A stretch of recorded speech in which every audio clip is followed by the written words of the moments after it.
गांव के किनारे एक पुराना खंडहर था जिसे लोग भूतिया हवेली कहते थे।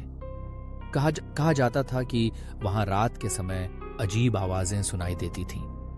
एक रात गांव के कुछ किशोरों ने तय किया कि वे उस हवेली में रात बिताएंगे। चांद की रोशनी में वे हवेली के दरवाजे के पास खड़े हो गए। दरवाजे का लकड़ी का पैनल धीरे धीरे खुला और अंधेरे में एक ठंडी हवा ने उनका स्वागत किया।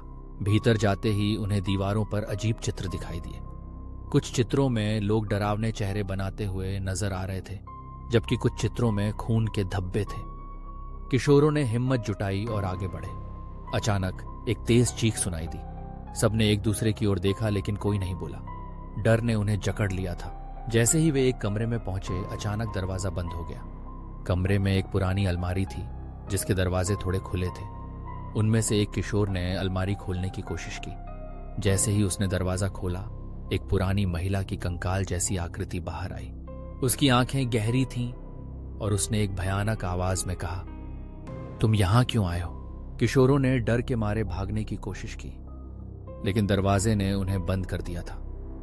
वे चिल्लाने लगे, लेकिन उनकी आवाजें हवेली के अंधेरे में खो गईं। अचानक एक एक कर वे गायब होने लगे। अगले दिन गांव वालों ने देखा कि हवेली के दरवाजे पर 3 जोड़ी जूते पड़े थे, लेकिन किशोरों का कहीं अता पता नहीं था। हवेली फिर से शांत हो गई, लेकिन उसकी दीवारों पर अब भी डरावने चेहरों की छवियां थीं जो नए मेहमानों की प्रतीक्षा कर रही थीं।